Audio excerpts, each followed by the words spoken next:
Supreme court ने Delhi NCR में 2000 CC से ज्यादा की क्षमता वाली डीजल गाड़ियों पर लगा हुआ बैन हटा दिया।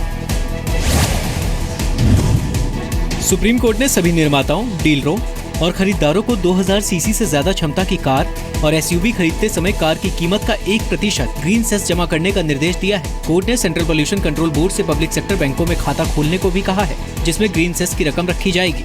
कोर्ट ने यह भी कहा है कि ट्रांसपोर्ट अथॉरिटी ऐसी कारों का रजिस्ट्रेशन तभी करेगी जब इन पर ग्रीन सेस चुका दिया गया हो।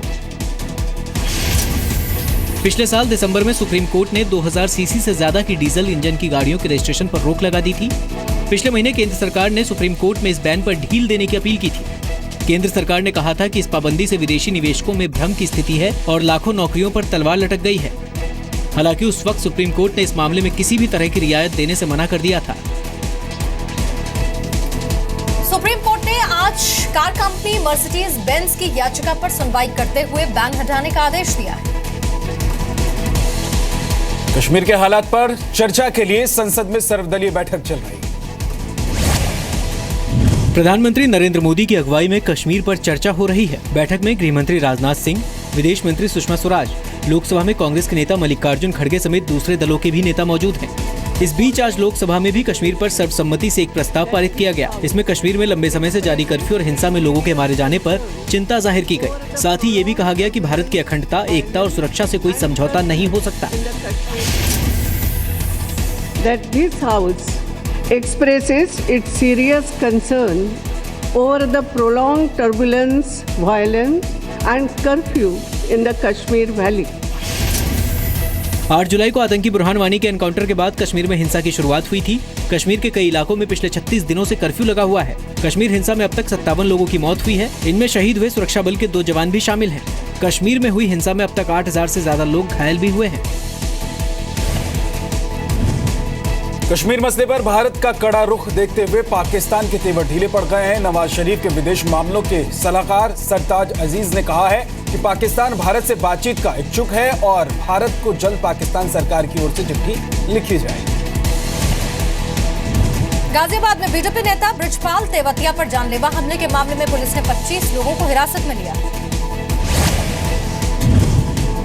वारदात को अंजाम देने वाले 2 संदिग्धों का नाम सामने आया है। इनमें एक का नाम मनोज और दूसरे का नाम शेखर है। पुलिस ने उस एसयूवी को भी ढूंढ लिया है जिसे हमले में इस्तेमाल किया गया। साथ ही AK-47 9mm के 2 पिस्टल और कारतूस भी बरामद किए हैं। आरोपियों की तलाश के लिए 900 पुलिसकर्मियों को लगाया गया है। एक महिला कांस्टेबल समेत कई लोगों को हिरासत में लेकर पूछताछ की जा रही है। प्रयुक्त अपराधियों द्वारा इस्तेमाल की गई एक AK-47 राइफल, एक अन्य राइफल और 2 पिस्टल्स 9mm पिस्टल्स बरामद हुई हैं। ये श्री तेवतिया जो कि इसमें इंजर्ड हुए हैं और भी लोग इंजर्ड हुए हैं। तो एक इस फोल्डर में थी और दूसरी इस फोल्डर में थी। एक फोल्डर से अंदर चली गई थी, वो निकाली गई है और दूसरी ये भी निकाली गई है। कुछ यहाँ फेस पे भी थोड़ा सा है मार, तो अब अभी स्थिति ठीक है। ब्रजपाल तेवतिया शाम करीब 7:30 बजे अपने कुछ साथियों के साथ घर जा रहे थे। मुरादनगर रावली रोड क्रॉसिंग के पास फॉर्च्यूनर में सवार कुछ लोगों ने उन पर हमला कर दिया। फायरिंग में ब्रजपाल को कई गोलियां लगी। कार में सवार ड्राइवर समेत 5 और लोग भी घायल हो गए। ब्रजपाल तेवतिया हमेशा बुलेट प्रूफ गाड़ी में चलते थे, लेकिन हमले के वक्त वो बुलेट प्रूफ गाड़ी में नहीं थे। बीजेपी का आरोप है कि पुलिस ने हमले से पहले उनकी सुरक्षा में मौजूद कर्मियों को भी हटा दिया था। बताया जा रहा है कि महिला कांस्टेबल सुनीता 2003 में एनकाउंटर में मारे गए गैंगस्टर राकेश हसनपुरिया की पत्नी है और इसी मुठभेड़ में ब्रिजपाल तेवतिया का नाम भी सामने आया। ब्रिजपाल तेवतिया पर हुए हमले को लेकर बीजेपी ने यूपी में कानून व्यवस्था पर सवाल उठाए। एसपी ने इसे आपसी रंजिश का नतीजा बताया। ब्रिजपाल तेवतिया पर जानलेवा हमले के बाद गृह मंत्री राजनाथ सिंह ने यूपी के वरिष्ठ अधिकारियों से बात की, वारदात पर चिंता जताई। केंद्रीय मंत्री महेश शर्मा ने यूपी में कानून व्यवस्था को फेल बताया। हालांकि एसपी नेता ने वारदात के पीछे आपसी रंजिश का हवाला दिया। उत्तर प्रदेश के अधिकारियों से मैंने बात किया है, लेकिन कल की घटना बहुत ही चौंकाने वाली है, इसमें कहीं दो मत नहीं है। मैं समझता हूँ कि वर्तमान शासन के अंदर गुंडे बदमाशों के दिल में किसी भी तरह का डर, दहशत नहीं हो रहा है। रोजाना कहीं ना कहीं पूरे प्रदेश के अंदर इस तरह की घटनाएं हो रही हैं। बस चिंता का विषय है। लेकिन उसको कानून व्यवस्था से नहीं देखना चाहिए। आपस की दुश्मनी थी, दुश्मनी में लोगों ने बदला लिया। बीएसपी अध्यक्ष मायावती ने कहा, अगर अखिलेश से यूपी नहीं संभल रहा तो इस्तीफा दे दे।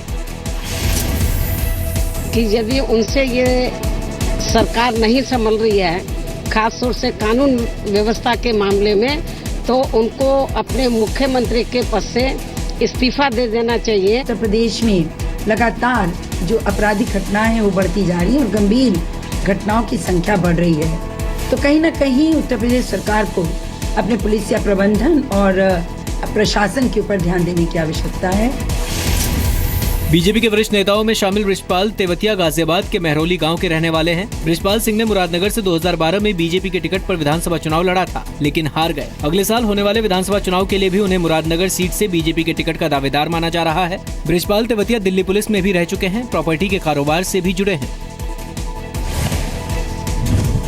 थोड़ी देर पहले डॉक्टर्स ने तेवतिया का मेडिकल बुलेटिन जारी किया है। कहा है तेवतिया की हालत अभी भी नाजुक है, अगले 48 घंटे बेहद अहम है। शाहरुख खान को लॉस एंजलिस एयरपोर्ट पर रोके जाने के मामले में भारत में अमेरिकी राजदूत रिचर्ड वर्मा ने माफी मांगी है। कहा है कि ऐसा दोबारा नहीं होगा। आज सुबह शाहरुख को लॉस एंजलिस एयरपोर्ट पर करीब 2 घंटे रोका गया। अधिकारियों ने उनसे पूछताछ की और फिर छोड़ दिया। शाहरुख ने इस पर नाराजगी जताई। दुनिया में जिस तरह की सुरक्षा व्यवस्था है, मैं उसे समझता हूं और सम्मान भी करता हूं, लेकिन हर बार अमेरिका में ऐसे रोका जाना काफी तकलीफ देता है। शाहरुख ने एक और ट्वीट किया, लिखा, अच्छी बात यह है कि मुझे इस दौरान कई पोकेमॉन पकड़ने की फुर्सत मिल गई। लेकिन कोई धर्म के नाम पर, किसी मजहब के नाम पर ऐसा व्यवहार हो तो ये तो कोई भी सही नहीं कहेगा। एक बात समझ में ये नहीं आती कि शाहरुख खान बार बार इतनी जिल्लत उठाने के बाद, इतनी इंसल्ट सहने के बाद यूएस क्यों जाते हैं? उन्हें क्या कमी है? अगर वो नहीं जाएंगे तो क्या हो जाएगा? विवाद बढ़ा तो अमेरिकी विदेश विभाग की एक अधिकारी ने माफी मांगी। सेंट्रल एशिया के असिस्टेंट सेक्रेटरी निशा बिस्वाल ने लिखा, एयरपोर्ट पर परेशानी के लिए माफी चाहेंगे शाहरुख, लेकिन अमेरिकी राजनयिकों को भी यहाँ एक्स्ट्रा स्क्रीनिंग से गुजरना पड़ता है। शाहरुख को पिछले 7 साल में तीसरी बार अमेरिका के किसी एयरपोर्ट पर रोका गया। 2009 में शाहरुख खान को न्यू जर्सी एयरपोर्ट पर रोका गया था। 2012 में शाहरुख को न्यूयॉर्क के हवाई अड्डे पर 2 घंटे के लिए हिरासत में रखा गया था। उस दौरान इमिग्रेशन अधिकारियों ने अलर्ट लिस्ट में शाहरुख का नाम होने का हवाला दिया था। और शाहरुख खान ने रिचर्ड वर्मा के ट्वीट के जवाब में लिखा है कि वो प्रोटोकॉल का सम्मान करते हैं, सिर्फ थोड़ी परेशानी हुई, चिंता जताने के लिए शुक्रिया। मुंबई में आज लोकल ट्रेन से सफर करने वाले यात्रियों को भारी मुश्किलों का सामना करना पड़ा, जिससे नाराज लोगों ने हंगामा भी किया। आज सुबह 5:30 बजे से 6 बजे के बीच अंबरनाथ स्टेशन का लेवल क्रॉसिंग गेट फेल हो गया। इस वजह से अंबरनाथ से आगे बदलापुर, करजत की तरफ जाने वाली लोकल ट्रेनों की आवाजाही ठप हो गई। जब काफी देर तक लोकल सेवा नहीं शुरू हुई तो यात्रियों ने बदलापुर स्टेशन पर हंगामा किया। लोग गुस्से में ट्रैक पर आ गए, जिसकी वजह से कल्याण और अंबरनाथ से सीएसटी आने वाली गाड़ियों पर भी असर पड़ा। हालांकि रेलवे ने दावा किया कि तकनीकी खराबी नहीं थी, ट्रेनें सिर्फ देरी से चल रही थी। लगातार एक के पीछे एक गाड़ियाँ चलती है, तो सभी गाड़ियाँ एक के पीछे एक रुक गई और जो भी पैसेंजर्स आ रहे थे उसकी भीड़।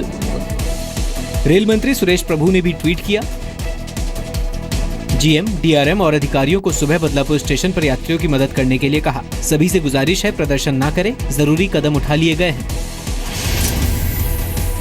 बदलापुर रेलवे स्टेशन पर हुए हंगामे को पूरी तरह शांत होने में 6 घंटे का वक्त लग गया। सीएसटी की ओर जाने वाली सभी लोकल ट्रेनें करीब 1 घंटे की देरी से चली। सेंट्रल रेलवे की कई एक्सप्रेस ट्रेन को भी दूसरे रूट पर डाइवर्ट करना पड़ा। कई ट्रेन के समय बदलने पड़े।